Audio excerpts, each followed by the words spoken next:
जय हिंद साथियों, आप सब कैसे हो? मैं आशा करता हूँ आप सब अच्छे होंगे। आपका पूनमचंद एजुकेशन चैनल पर हार्दिक स्वागत अभिनंदन करता हूँ। और आज हम बात करेंगे अलंकार की। किसकी बात करेंगे? अलंकार की। कि अलंकार कितने प्रकार के हैं और अलंकार का अर्थ क्या है, अलंकार के कितने भेद है, अलंकार किसे कहते हैं। बाद में अलंकार में कौन कौन से अलंकार आते हैं, ये प्रमुख अलंकार है उनको देखेंगे। जहाँ उपमा है, रूपक है, उत्प्रेक्ष है, अतिशयोक्ति है, मानवीकरण है, विभावना अलंकार है, श्लेष है, यमक है और अनुप्रास अलंकार। उनको उनकी परिभाषा में लिख रखी है, एकदम शॉर्ट परिभाषा लिख रखी है। और अब मैं आपको पहले बता रहा हूँ कि अलंकार किसे कहते हैं। काव्य की शोभा बढ़ाने वाले तत्व को अलंकार कहते हैं। काव्य की शोभा बढ़ाने वाले तत्व को अलंकार कहते हैं। अलंकार किसे कहते हैं? काव्य की शोभा बढ़ाने वाले तत्व को क्या कहते हैं? अलंकार कहते हैं। अलंकार कितने प्रकार के होते हैं? 3 प्रकार के। कितने प्रकार के होते हैं? 3 प्रकार के होते हैं। कितने प्रकार के? 3 प्रकार के। कौन कौन से है? शब्दालंकार, अर्थालंकार, उभयालंकार। शब्दालंकार, अर्थालंकार, उभयालंकार। आप भी साथ साथ में बोलिए। शब्दालंकार, अर्थालंकार, उभयालंकार। अलंकार के कितने भेद है? 3 भेद है, ठीक है ना। और अलंकार का अर्थ क्या है? आभूषण। अलंकार का अर्थ क्या है? आभूषण। आभूषण या गहना। आभूषण का अर्थ क्या है? गहना या आभूषण या गहना, ठीक है ना। और अलंकार के कितना भेद है? 3 भेद। शब्दालंकार, अर्थालंकार, उभयालंकार। परिभाषा का है, काव्य की शोभा बढ़ाने वाले तत्व को क्या कहते हैं? अलंकार कहते हैं। अब अपन देख लेते हैं अलंकार किसे किसे की बात करा अपन, ठीक है नहीं।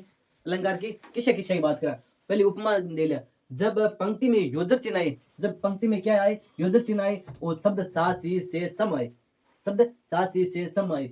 जब पंक्ति में योजक चिन्ह आए और शब्द सा सी से सम श्री आदि शब्द आए, वहां कौन सा अलंकार होगा?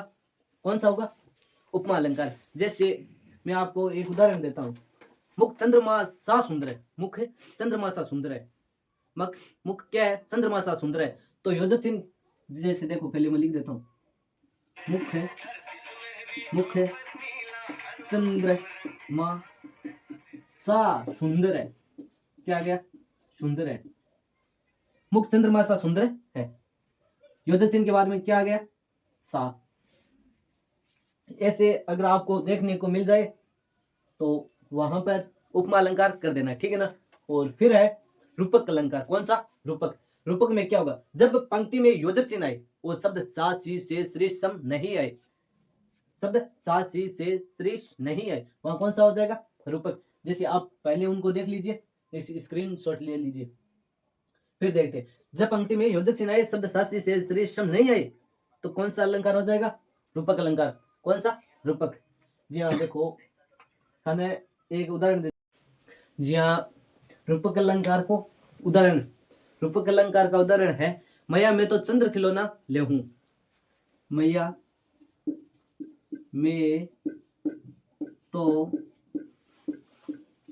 चंद्र खिलौना खिलौना खिलौना ले हूं।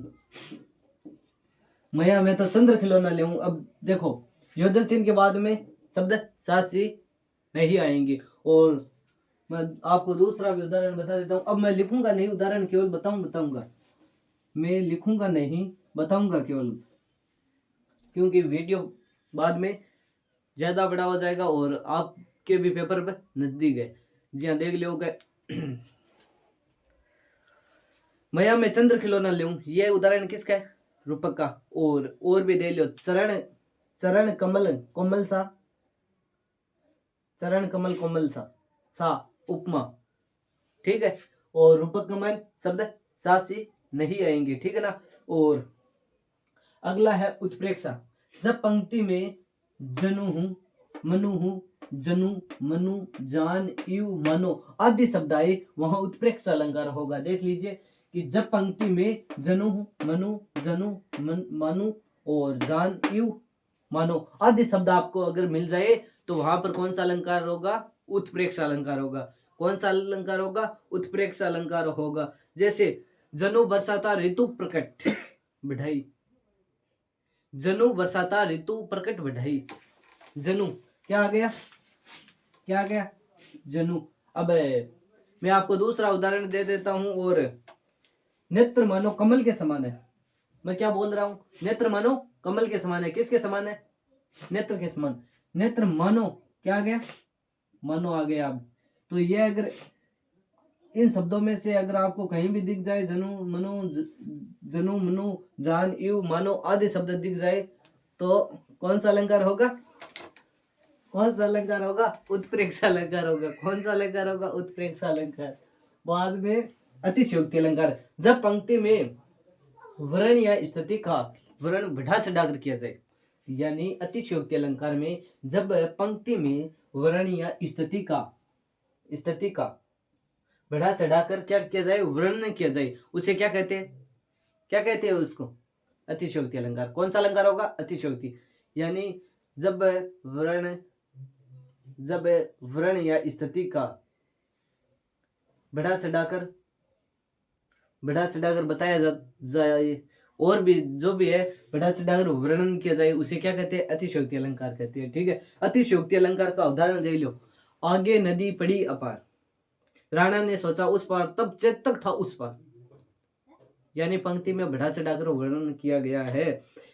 आगे नदी पड़ी अपार, आगे नदी पड़ी अपार, घोड़ा नदी पड़ी अपार, घोड़ा कैसे उतरे पार। आगे नदी पड़ी अपार, घोड़ा कैसे उतरे पार, राणा ने सोचा उस पार, तब चेतक था उस पार। यानी बढ़ा चढ़ाकर वर्णन किया गया है, तो कौन सा अलंकार हो जाएगा, अतिशयोक्ति अलंकार। कौन सा हो जाएगा, अतिशयोक्ति अलंकार हो जाएगा। कौन सा, अतिशयोक्ति अलंकार हो जाएगा। ठीक है ना। फिर देखते हैं मानवीकरण अलंकार। कौन सा, मानवीकरण अलंकार। देखो, निर्जीव को सजीव बताया जाता है, निर्जीव को सजीव बताया जाता है, तो कौन सा अलंकार होगा, मानवीकरण अलंकार होगा। कौन सा अलंकार होगा, मानवीकरण अलंकार।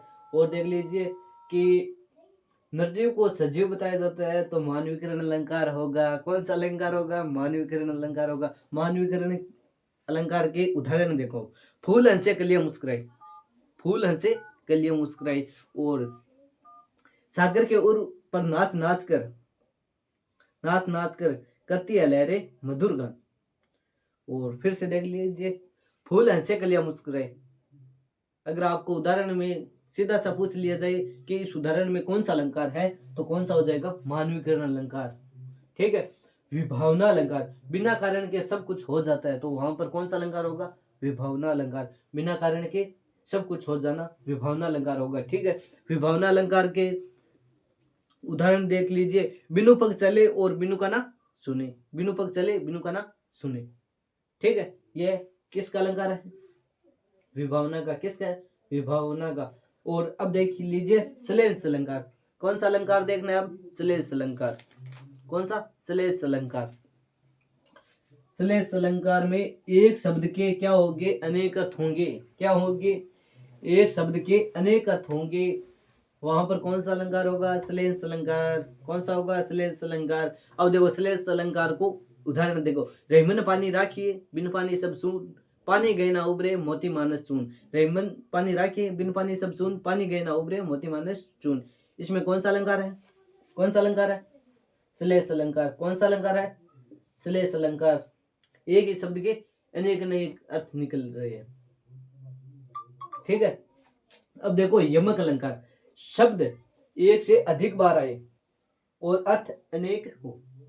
यानी शब्द एक से अधिक बार आए और अर्थ हर बार क्या हो, अलग हो। क्या हो, अलग हो। ठीक है। ये यमक को मैं थाना उदाहरण दे दूं। यमक का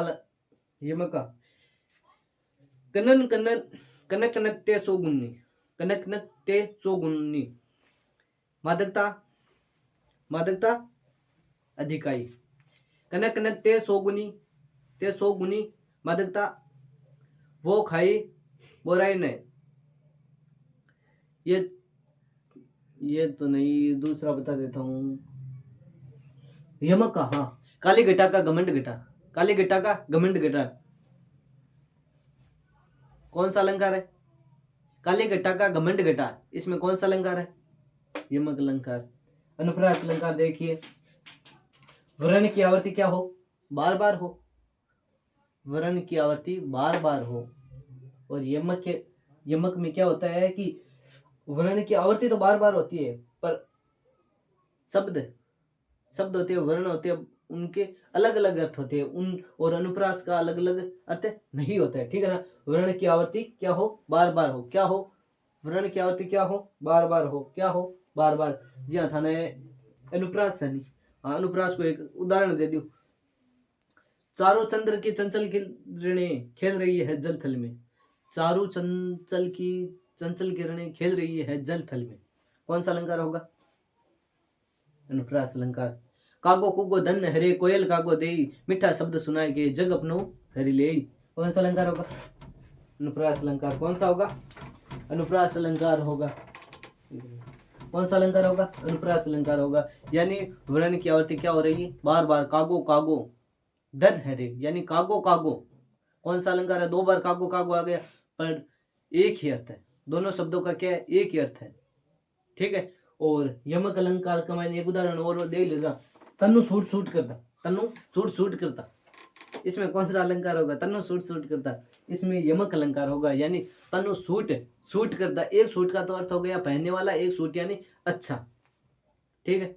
एक सूट पहनने वाला, एक सूट अच्छा, दोनों शब्द के अनेक अनेक अर्थ निकल रहे हैं। और ये वीडियो आपको पसंद आ गया होगा। अब मैं आपके लिए और अलंकार जो जितने बचे हैं उनका वीडियो लेकर आ जाऊंगा, साहित्य वाले का। और आप जब तक इनको याद करते रहिए, वीडियो एक बार नहीं, दो बार नहीं, 3 बार देखते रहिए, क्योंकि आपको एक बार में, मेरे को नहीं लगता है कि आपको याद हो जाएगा। अगर अभी तक आपने इस चैनल को सब्सक्राइब नहीं किया है तो जल्दी से जाकर इस चैनल को सब्सक्राइब करो। हमारा चैनल का नाम है पूनमचंद एजुकेशन। अभी जाकर इस चैनल को ज़्यादा से ज़्यादा आपके साथी हैं उनके पास भी शेयर करो। ये वीडियो शेयर कर देना, क्योंकि आपके भी साथी है 11वीं 12वीं में, उसके काम आ जाएंगे।